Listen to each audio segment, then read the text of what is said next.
आखिरकार वह क्या वजह थे जिनके कारण रीवा रियासत कभी गुलाम नहीं हुआ।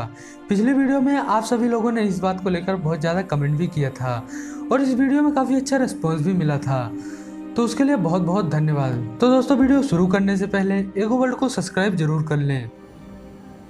वैसे तो देखा जाए कि इतिहास की हर घटना का संपूर्ण रूप से निचोड़ निकाल पाना बेहद नामुमकिन है।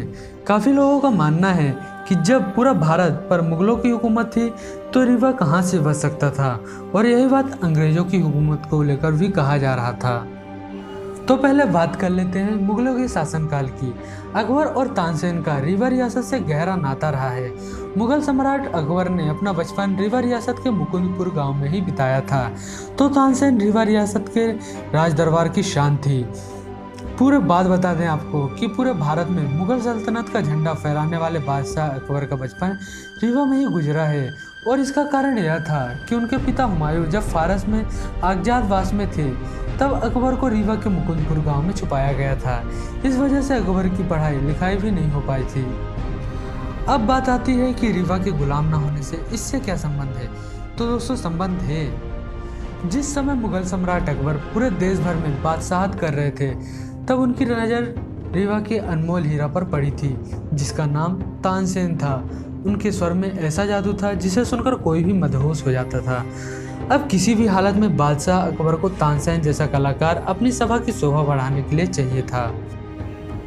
वहीं दूसरी ओर रीवा रियासत ने इतिहास में कभी कोई बड़ी जंग नहीं लड़ी, और जब भी कोई ऐसी स्थिति उत्पन्न भी होती थी तो किसी न किसी बात से या किसी व्यक्ति विशेष से समझौता कर लिया करते थे, और इस बार भी ऐसा ही हुआ था।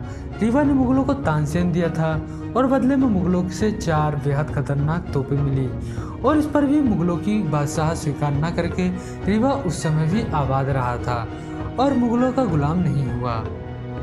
असल में गुलाम उसे कहा जाता है जो मेहनत करके भी दूसरे के भरोसे रह रहा हो या दूसरों का जुल्म सह रहा हो, किसी दूसरे के अधीन रह रहा हो। लेकिन रीवा के साथ ऐसा नहीं था। रीवा की पहले की भौगोलिक संरचना भी बेहद शानदार थी। रीवा से जुड़े लगभग हर क्षेत्र और बाकी पश्चिमी क्षेत्र ज़्यादातर हिस्सा जंगलों से ढके हुए थे, जिनके कारण रीवा के जंगलों में सफ़ेद बाघ पाए गए थे। इस कारण से रीवा आदि क्षेत्रों में जन आबादी काफ़ी कम थी। इस कारण से रीवा काफ़ी सुरक्षित क्षेत्र भी रहा है। यह बात आप जानते ही होंगे कि अंग्रेज भारत इसलिए आए थे कि वह इसे लूट सकें और ज़बरदस्ती मजदूरों से काम करवा कर व्यवसाय कर सकें, लेकिन प्राकृतिक संरचना के कारण इन सबसे भी रीवा बचा रहा।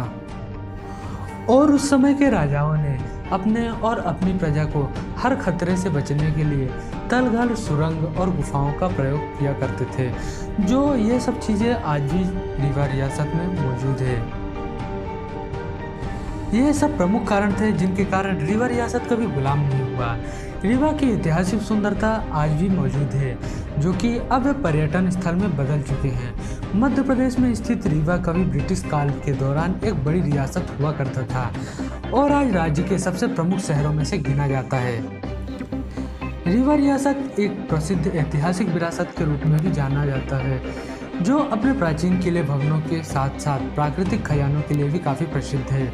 तो सबसे पहले चलिए रानी तालाब की ओर रुख करते हैं। दरअसल तालाब के रूप में प्रसिद्ध जगह यह वास्तव में एक प्राचीन कुआं है। रानी तालाब राज्य के सबसे पुराने कुओं में से एक है और इस तालाब को मान्यताओं के अनुसार पवित्र जलाशय भी माना जाता है, क्योंकि यह राज्य के प्रसिद्ध काली मंदिर के निकट स्थित है। और यहाँ पर ऐतिहासिक प्रसिद्ध गोविंदगढ़ का किला भी मौजूद है। इसके बारे में कहा जाता है कि इस महल का निर्माण तत्कालीन राजाओं ने 1881 में किया था। महल के अलावा आप यहाँ के गोविंदगढ़ झील को भी देख सकते हैं, जिसके तट पर यहाँ पूरा महल खड़ा हुआ है।